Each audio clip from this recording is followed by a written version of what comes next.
Hello everyone, welcome back to my channel Amatul's kitchen.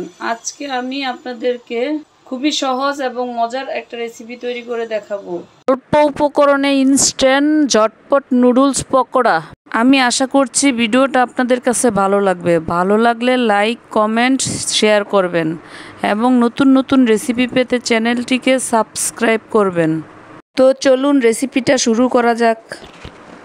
এর জন্য নুডলসগুলো আমি আগে থেকে সিদ্ধ করে পানি ঝরিয়ে রেখেছি। এখন এর ভিতরে দিয়ে দিব পেঁয়াজ কুচি, কয়েকটা ছোট ছোট টুকরো করা কাঁচামরিচ, দিয়ে দিব হাফ চামচ মরিচের গুঁড়ো, হাফ চামচ হলুদের গুঁড়ো, হাফ চামচ ধনিয়া সজের গুঁড়ো, 1 চামচ চাট মশলা, দুটো ম্যাজিক মশলা, এটা হলো নুডলস রান্নার সময় যে মশলা ব্যবহার করা হয় সেটা, চামচ কাশ্মীরি লঙ্কার গুঁড়ো।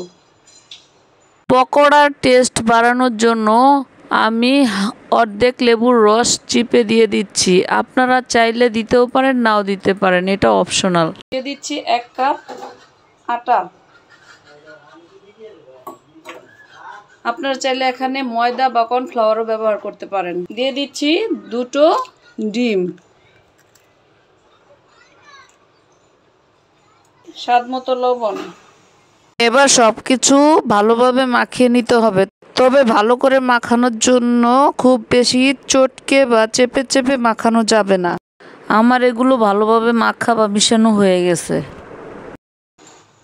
আমি এখানে নুডলসের সাথে যে সব উপকরণগুলো দিয়েছি সেগুলো যে আপনাদের আমার পরিমাণেই দিতে হবে এমন কোনো কথা নেই। আপনাদের নুডলসের পরিমাণের উপর নির্ভর করে আপনারা এগুলো বাড়িয়ে কমিয়ে দিতে পারেন। প্যানে তেল গরম হয়ে আসলে এক এক করে নুডলসের পকোড়াগুলো প্যানে দিয়ে দিব। সবগুলো পকোড়া একসাথে দেওয়া যাবে না। যতটুকু প্যানে ফ্রি জায়গা থাকে তার মাঝখানে মাঝখানেই পকোড়াগুলো দিতে হবে। আর চাইলে একটু একটু সরিয়ে সরিয়ে পকোড়াগুলো দিতে হবে, না হলে পকোড়াগুলো একটার সাথে একটা জোড়া লেগে যাবে, উল্টাতে গেলে ভেঙে যাবে এবং দেখতেও সুন্দর হবে না।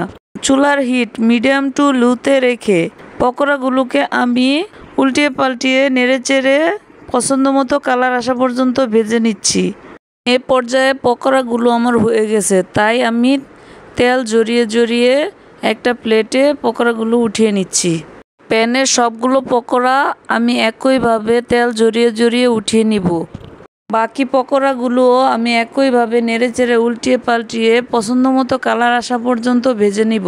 পর্যায়ে আমার সবগুলো পকোড়া ভাজা হয়ে গেছে। দেখেন কতটা সুন্দর হয়েছে আমার পকোড়াগুলো। আশা করছি ভিডিওটা আপনাদের কাছে ভালো লাগছে। ভালো লাগলে লাইক, কমেন্ট, শেয়ার করবেন এবং নতুন নতুন রেসিপি পেতে চ্যানেলটিকে সাবস্ক্রাইব করবেন এবং ফলো করবেন।